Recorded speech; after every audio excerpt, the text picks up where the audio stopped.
I hope you enjoyed the video. The purpose of the video is for people that have never seen a true, Day of the Dead celebration. Because in America, we don't really do stuff like that. And I'm from Ohio.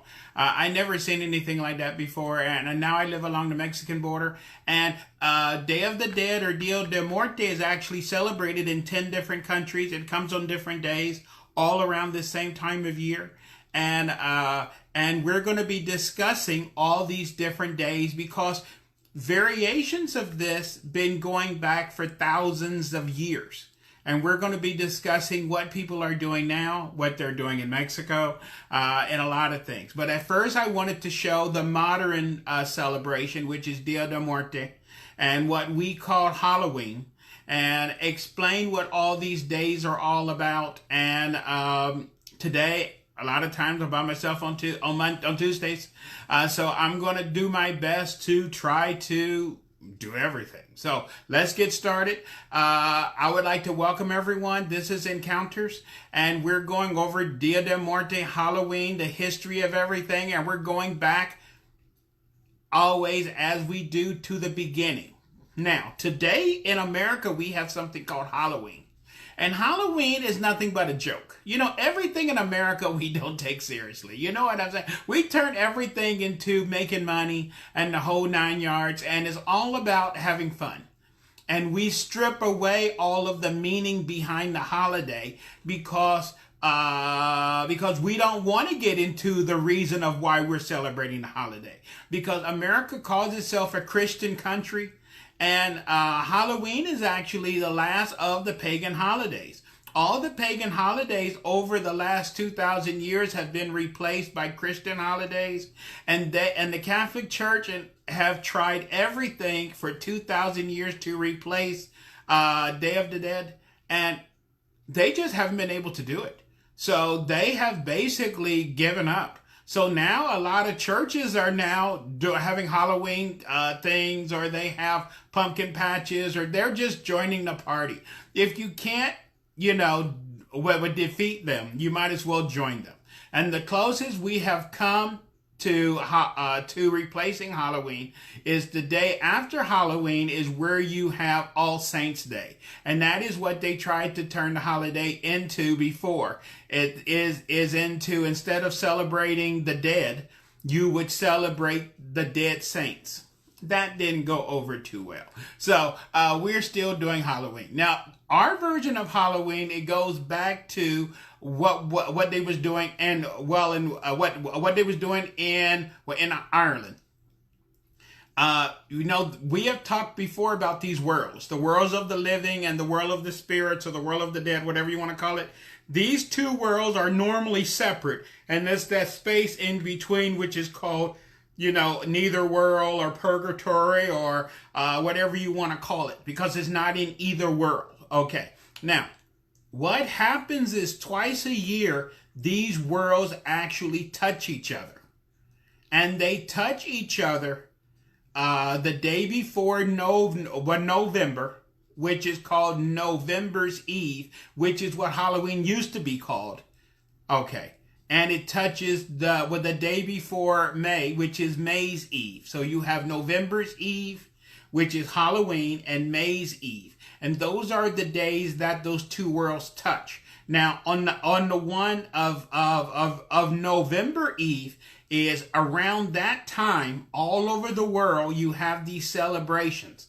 Because since these worlds actually touch, like what they would do in Ireland, where our holiday come from, is since you normally bury people in their best clothes. You bury them in their best clothes. And back in the old days, that was their suit that they wore to go to church on Sunday. And their best dress is what they wore to church on Sunday. You would bury them in that. So that's the reason on Halloween, in the old Halloween, you would wear old wedding dresses, or old gowns, or old suits and things like that. And you would darken your house, and you would try to make the dead feel welcome. And you would try to make it to where your dead relatives could return, and you would make them feel at home. And this is what the old Halloween used to be like back in the 50s, back in the good old days. Now we have turned it into all these costumes and everything. It's all about candy. It's all about money. It's all about, we're just having fun now. Now, in the rest of the world, in what they're doing in Mexico, they're still celebrating the dead.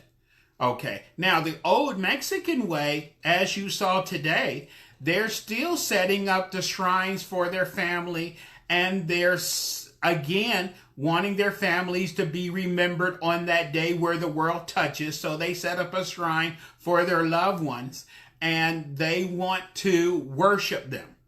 And this is what Halloween and all these Dia de Muertos or Day of the Dead celebrations are all about. We're going all the way back to the beginning. All the way back to the beginning was thousands of years ago. Everything we've been lied to and everything evolved. The world's oldest religion, I hate to tell you this, is ancestor worship. Okay. This goes back at least 10, 15, 20, 30,000 years. Nobody knows. People have always worshiped their ancestors. And ancestor worship is still the biggest religion in Africa. Most people worship their tribe, worship the great people of their tribe. In a lot of places, in South America, they still worship that. If you're part of an Indian tribe or whatever, or a small community, you remember all the people who made your, civilization what it is today. And a lot of Europe, around this time, people get into a lot of nationalism, and they like to bring up, like their heritage and what part of Yugoslavia they're from, or the Czech Republic, or they was from, because a lot of the modern countries we have today didn't exist a long time ago.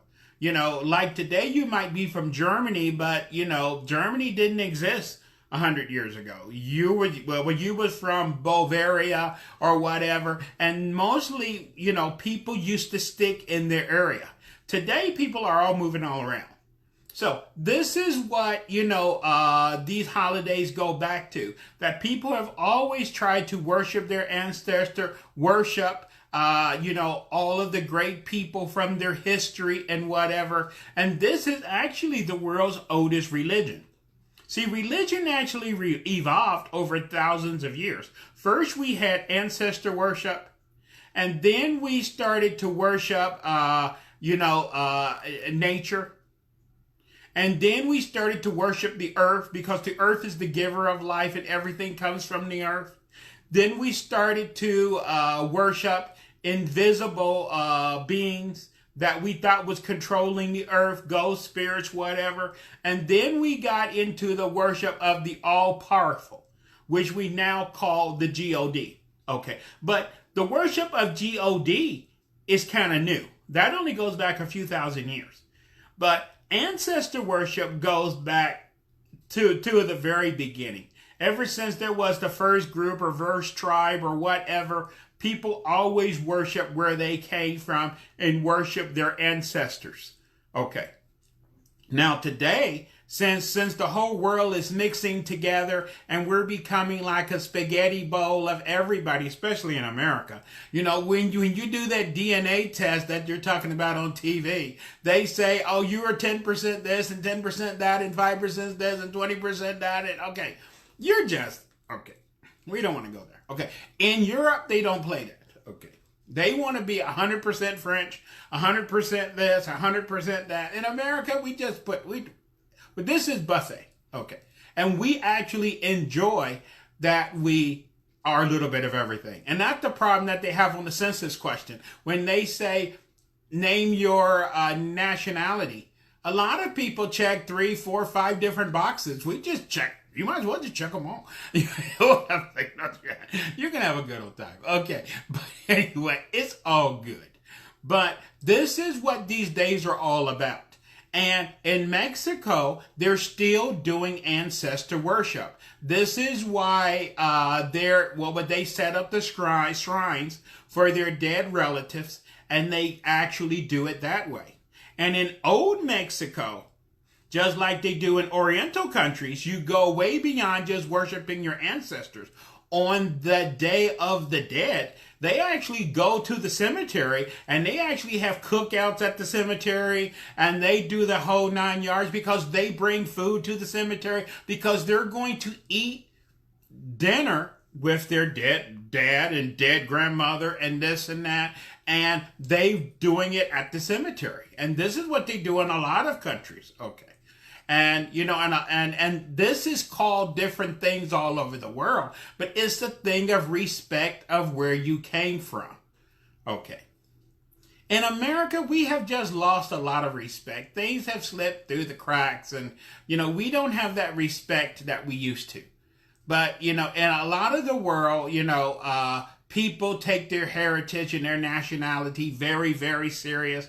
This is something that, you know, is that they talk about with much pride and joy. And this is why those, you know, to me, you know, seeing where I went to that festival, and they had all the family had their little shrines, and they had all the dead family members with their pictures there and whatever, and they set up a little plate of food and all this stuff, and they have that little meal in their honor.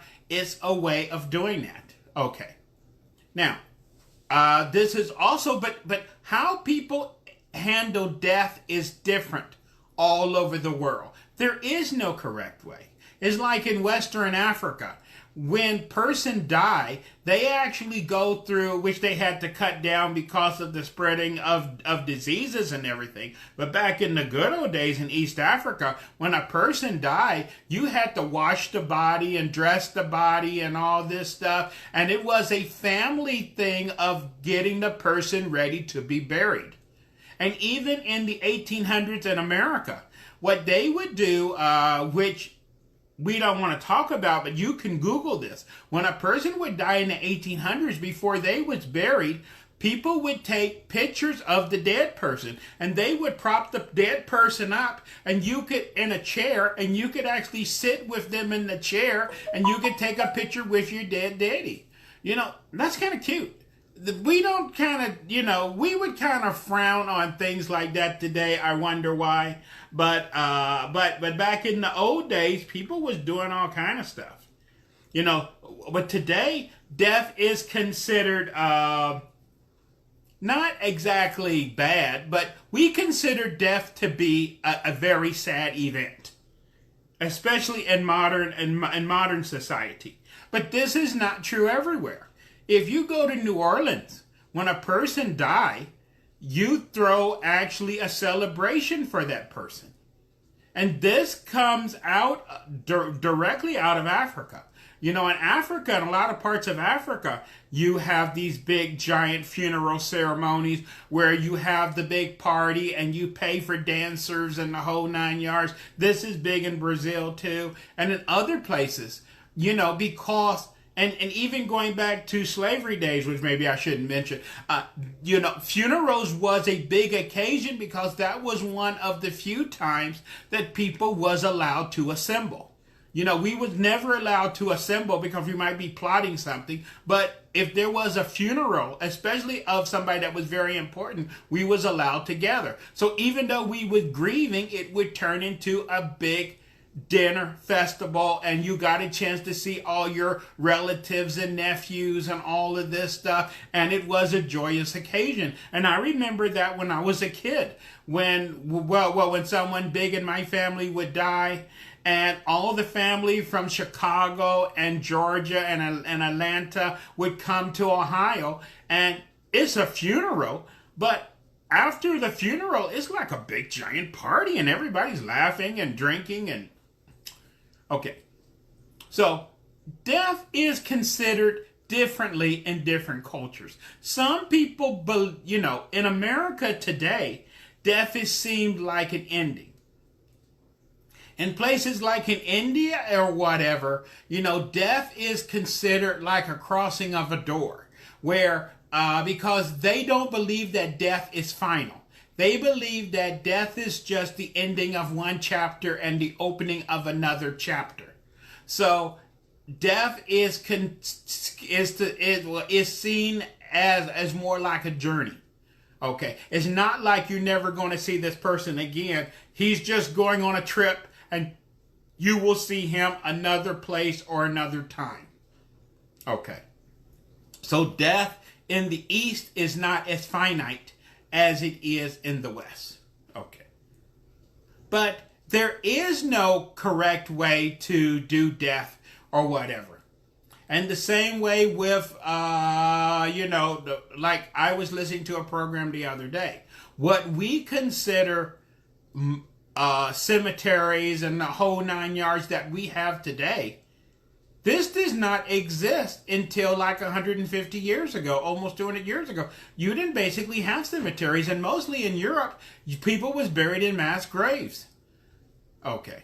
And before Europe was and before Christianity came to Europe, you didn't have any cemeteries because all bodies were burned. Okay.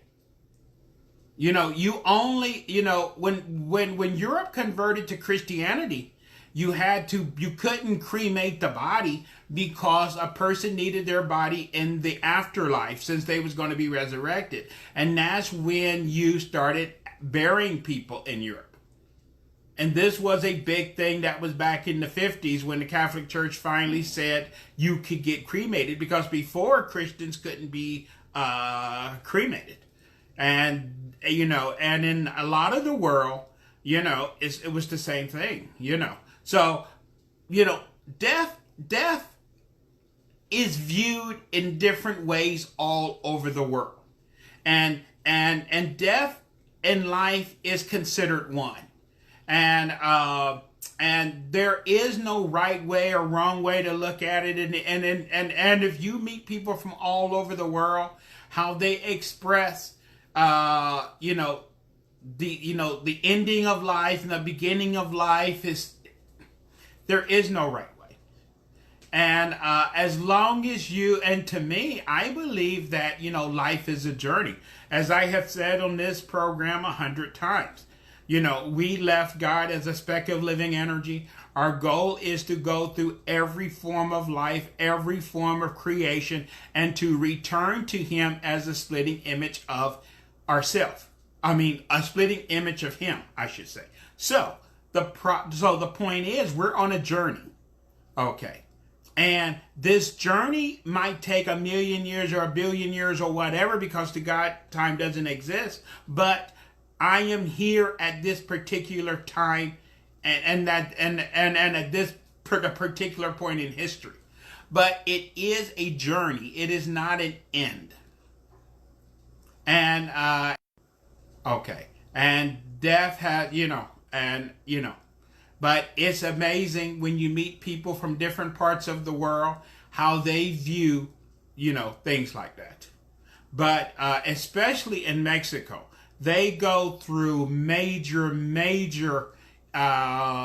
thing about death, because this gets into what, in Mexico, Dia de Muerte is turning back into what they used to call thousands of years ago, something about what the death cults. And certain places in the world, which they still do in India, where they worship Kali and whatever, where they actually worship death. And this is what Santa Muerte is all about, and all of this. And this is why in Mexico, the Day of the Dead is so giant, because death is actually worshipped. Okay. And, and in India, Kali is worshipped. And in several other countries in the world, death is actually worshipped. Okay. So, it's just, it's amazing. And this is the great thing about being able to travel and to experience things. Unfortunately, if you can't travel, today we have TV where you can see and read about things all over the world. We're not exactly stuck in one place. But it's amazing how, how things have evolved and how things are. And someone's making a comment about the Catholic Church allow cremation. Yes. But this was very much prohibited before. And that's the reason back long time ago, if you was a bad person, they would burn you. Because by burning you at the stake, which they used to do during the Inquisition, once your body was burned, you could not be resurrected. So that's the reason anyone that they wanted to get rid of forever, they would burn them. Okay. Because then they could not be resurrected. Now, is that true or not? I'm not going to go there. I know. And all the things we believe is superstition. And, and it shouldn't be, Because as I said, death is a part of life. Life is a part of death. It is that journey. And it is, and what we're trying to do in America now is, we have taken we're trying to take the paganism out of the holiday and just turn it into a secular holiday. So we don't want to talk about ancestors. We don't want to talk about ghosts and spirits. We don't want to talk about anything. We can just dress up as Superman or Batman or whatever, and we can spend a lot of money and eat a lot of candy and whatever. But a lot of things we need to take more seriously than that. And by taking everything out of something, it makes things very shallow. It makes it where it doesn't have any meaning. And this is why a lot of people, have a hard time comprehending things today because, we have broken it down to the very, bottom. Okay, we don't explain things. A lot of people in America now, they celebrate Christmas. They have no idea what they're celebrating. Okay. They don't understand what that tree is there, or Easter, what that rabbit is there. They just see these things and nobody wants to explain because all of our holidays were pagan. And they was slowly converted over to Christian holidays. Okay, as I told you. So all of our holidays today are pagan Christian holidays. And but Halloween is pure pagan. And it is no Christian. It's no Christian in there at all. Okay. It's just pure pagan. And pagan doesn't mean bad. Pagan just means pre-Christian. Okay. And this is basically, as I said, it's just basic, worship of your ancestors and things like that. So let's see if we have any questions or anything. Do anyone have any questions on or anything before I go any further? And as I said, I wanted to talk about some other ways that they, do these holidays all over the world. And some of these places where they do things is kind of weird. Okay. Like, for example, in Tibet, they don't do it that much anymore because people frown on it. But in Tibet, when you would die, they would actually put your body out so the buzzards could eat it because to bury you was considered a waste of, just to be buried in the ground. Your body might as well go to good use. So by being eaten by the birds, you was at least doing something, I don't know if I would want to be eaten by buzzards. That's kind of like being kind of mean. Okay. I could think of better ways to go instead of being, to do it that way. In a lot of Oriental countries, what they do is that they bury you. And then after so many years, they actually, because, space is very limited. A lot of countries, they're not as big as the United States. They can't afford these giant cemeteries. So in a lot of Oriental countries and whatever, you're buried. But after so many years, you're dug up, and then they put your bones in a box or in a jar or something like that. So you can see at the cemetery in that one plot, you can see all the different jars of all your ancestors. Okay. Because they bury them for so long. In places like the Philippines and whatever, they actually have people that live at the cemeteries. And you pay these people, and they will go to your father's grave on a weekly basis and paint and clean it up and do whatever. And that is how people show respect, by having a groundkeeper there at all times, doing things like that. Okay. And, there is no right or wrong way. In places like in New Orleans, everything is buried on top of the ground or buried in vaults. You have the Viking way is where they used to bury people at sea. It's there. It's just the world is. It's just to face your mortality is something that we all have to come to grips with. And and you can, I guess you could leave this world smiling or crying, but we all enter this world naked, and unfortunately we all leave this world the same way. But at least these celebrations are good, and getting back even back into the old days, to where like in Egypt you had the Egyptian Book of the Dead, or you had the Tibetan Book of the Dead, to where like in Egypt you was buried with the Book of the Dead. The Book of the Dead was actually the blueprint on what you had to do in the afterlife so you could make it to quote non-quote heaven. And it told you what you needed to do in all the different steps. Okay. And several cultures around the world had these different kind of things, that how they worked it out. Now, I don't know how did they come up with the blueprint of if you die, what steps you have to go to reach nirvana or whatever, or what the Egyptians called that eternal land of reeds. Okay. And, and your heart had to be weighed out and everything like that. But this is something that all these different cultures had. And this was,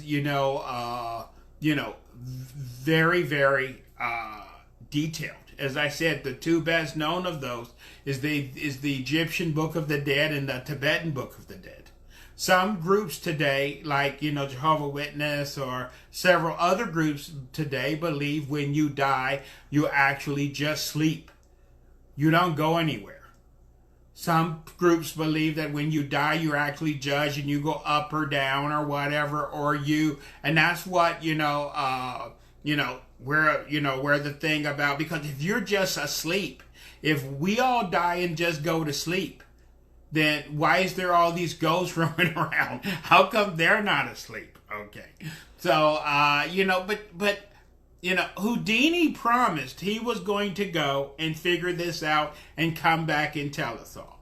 We're still waiting for him to do that, because we still have questions. And people have been looking into this thing of life and afterlife and about these tunnels, and a lot of people believe that when you die you see these tunnels, that is an American thing or what, but a lot of this stuff is universal.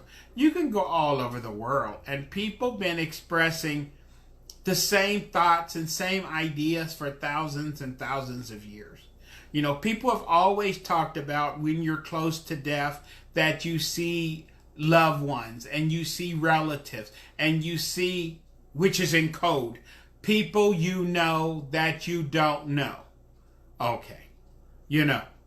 So if everybody's asleep, why are you seeing these people that you don't know? If everyone's asleep, why are you seeing dead relatives? Okay, I think not everybody's asleep. There's a lot of things which are going on that we just not aware of. Okay. What the problem is even though people been looking into this and writing about it and talking about it for thousands of years, we're still in the same boat. This is what is very frustrating to me. You would think if people been looking into something for 2, 3, 5,000 years, we would have some answers. We have very few answers. Okay, very few. We have a lot of beliefs, but we have very few answers. We have very few answers. Okay.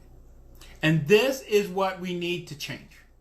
We need to start taking a lot of this, in back in the 1800s, in the late 1800s, when they had the Age of Enlightenment, in the late 1800s, they was doing a lot of seances and a lot of this stuff and contacting the dead.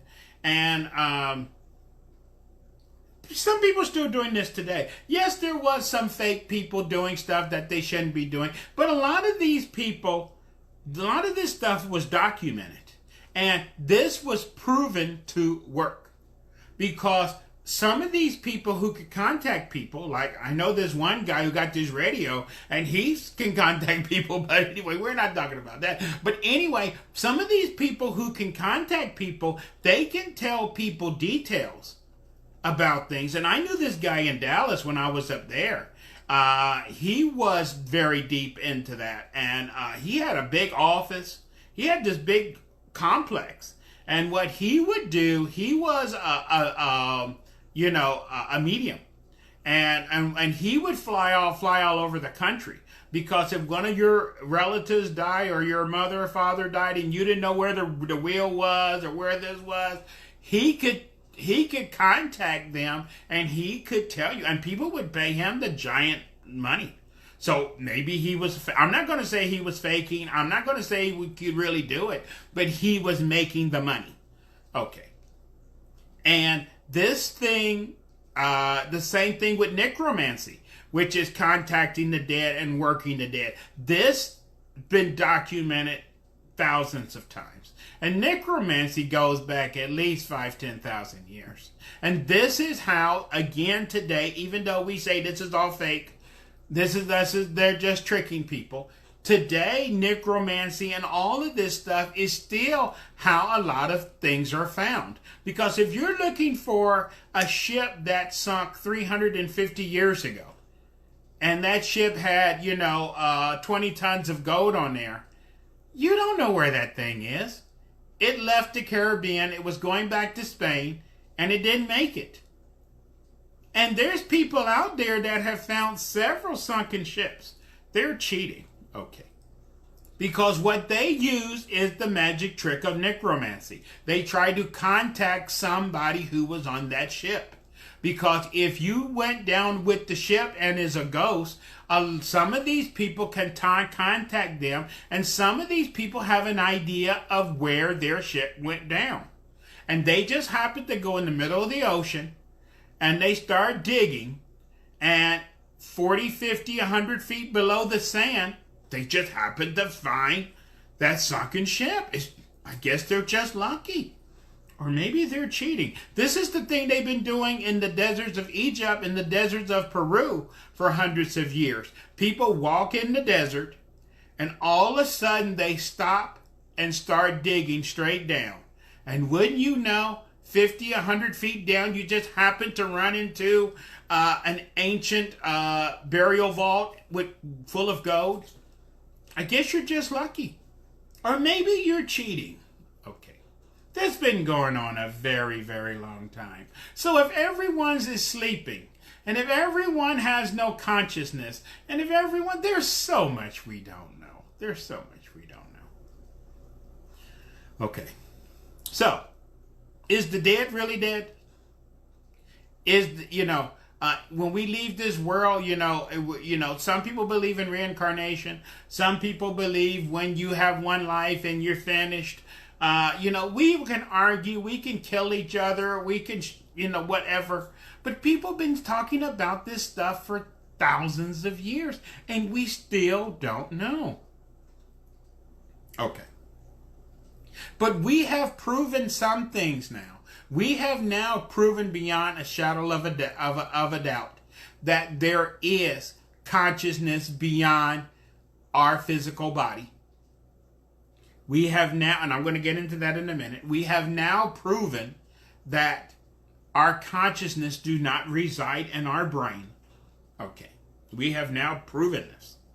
Okay. So let's get into how did they prove this. Okay. Let's go back to the Egyptians. Okay. See, the Egyptians, when you died, they mummified you. They mummified your heart, your liver, your kidney, your body. But they took your brain and they threw it away because your brain had no significance. In the Bible, it talks about your heart. In the Bible, your brain has no significance. The Bible talk about having a good heart. It doesn't talk about having a good brain. Okay.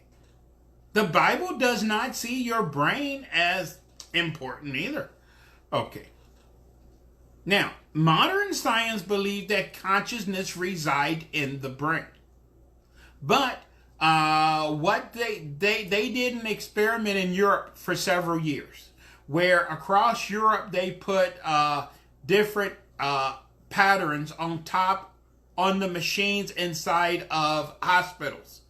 Okay. And when you would get into a car accident and wheel you into a hospital and whatever, especially people that died on the table and they brought them back, they would ask them, did they see anything? And they would always see from the same point of view, from them being on the ceiling looking down. And they would say, I saw a triangle and I saw a circle and I saw a square. Now, if you're dead or near death, laying on your back looking up, how are you able to see what's on top of the machines? Okay. This is the same thing that you have with if you want to get into something that's really scary, talk to kids that have cancer. They like to draw very scary pictures. They like to draw pictures of the doctor operating on them and an angel holding their hand and they're watching the surgery. Now, how are they doing this? Okay, who told them to draw that? Or they're being operated on and they're at the ceiling looking down on their own operation. And if you talk to the kids, they will tell you, oh, that was me looking down on the doctors and everything. Now, who told them that? A lot of people, this is why working with kids are great. Because they don't know any better. They just tell you the way things are. And kids talk about, like I was talking about with ghosts and spirits, kids will tell you, there's something in my room, there's a monster under my bed, there's this and that. Okay, kids don't know any better. Okay, they don't know any better.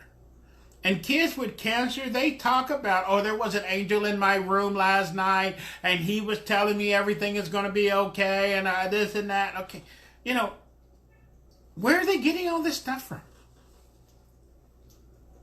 There's so much we don't know. Okay. And since we don't take the kids seriously, because they're just kids, they don't know anything, they don't have a college degree, they don't have a PhD and all this stuff, we don't believe anything they say. Okay. But now, as I was telling you about what's going on in Europe, we now know that, as I said, consciousness doesn't how are these people that's being wheeled in these hospitals able to see the symbols on top of the machines if you're laying on your back looking up? Okay. Also, as I told you, they know that there's some kind of life beyond our physical body, because certain people who come back or have done things are able to describe things that they did not know about, or they said, I went here, or I knew a lady. I've been doing readings for a long time.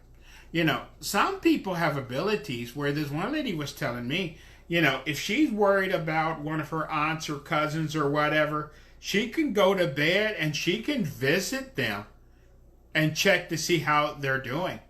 And the next day, she can call them up and say, hey, I was in your house last night, and you had this robe on, and your son had... I don't know if I want relatives like that. That seems too... I wouldn't appreciate that myself. You need to put a no trespassing sign on your door. But anyway, she can do this.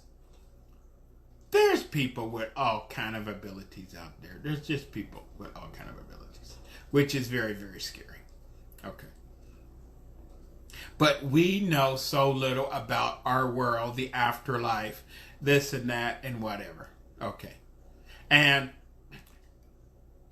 we believe that life is finite, and once you die, it's over.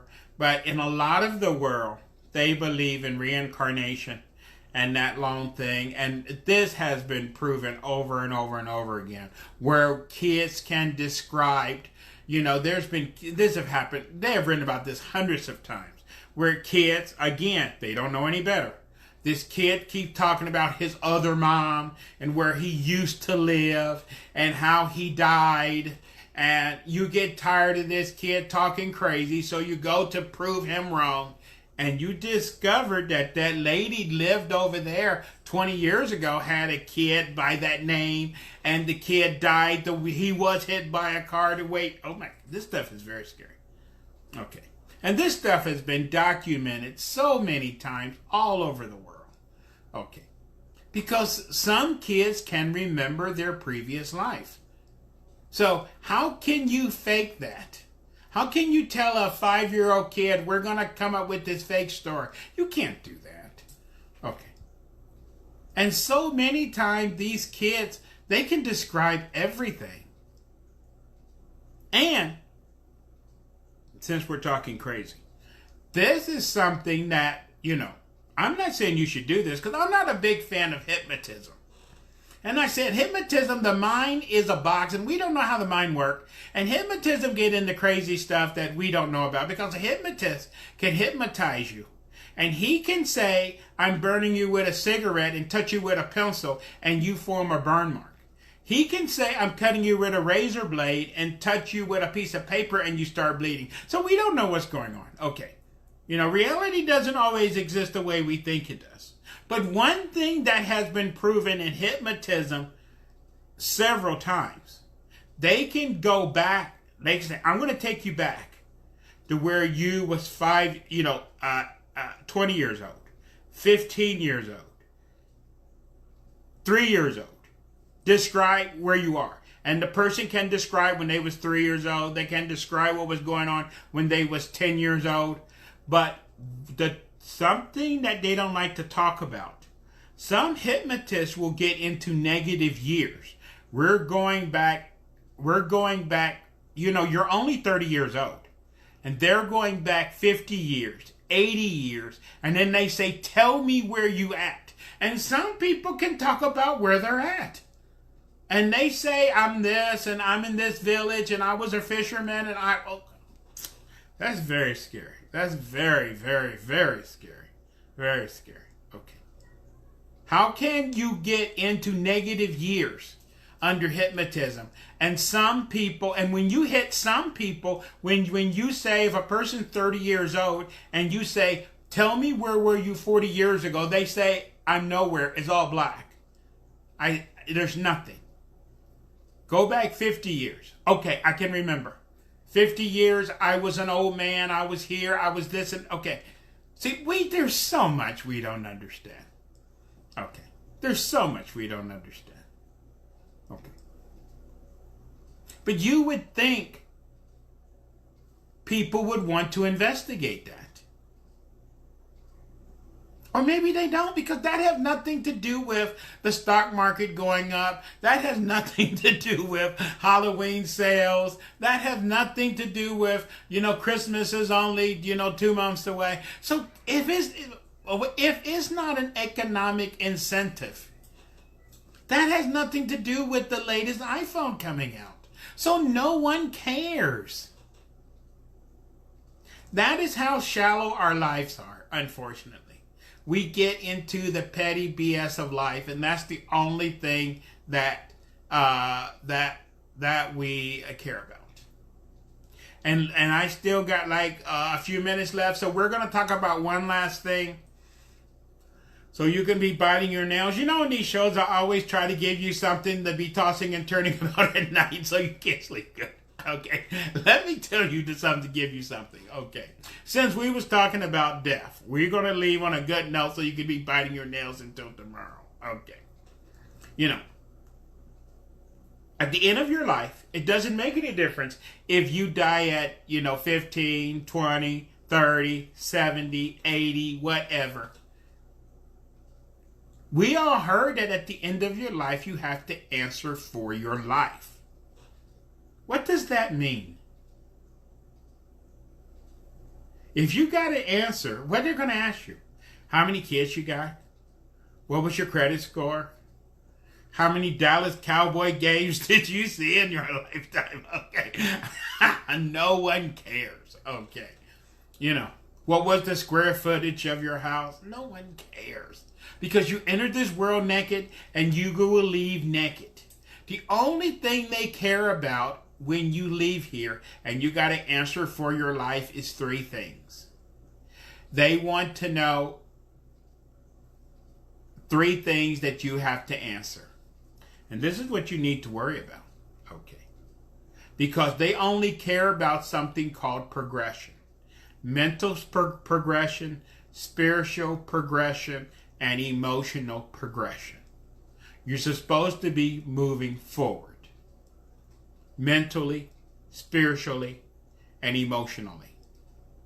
That's the only thing. Okay. And at the end of your life, there's basically only one question which is asked. Because that guy upstairs only gave you one thing.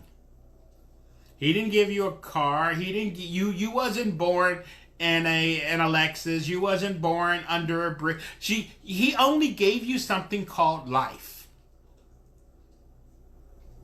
He gave you a quarter. As scientists keep saying, this reality of ours don't exist. Okay. He let you play this video game called life. He gave you a quarter. And at the end of your life, you have to answer for your life. Because he didn't give you nothing else. He gave you an opportunity to play the video game. And did you play it good? Did you cheat? Did you play with honor? Did you push other people out of the way so you could get ahead? This is what mental, spiritual, and emotional progression is all about. How did you treat people while you was here? Okay. We all have those thoughts. I was reading in the newspaper the other day that a person here was convicted for road rage because a person, cut them off and hit their car, so they put out a gun and shot them. Okay. Now, they was probably pissed off, but you can't pull a gun out every time somebody pisses you off. You can't go around smacking people every time people piss you off.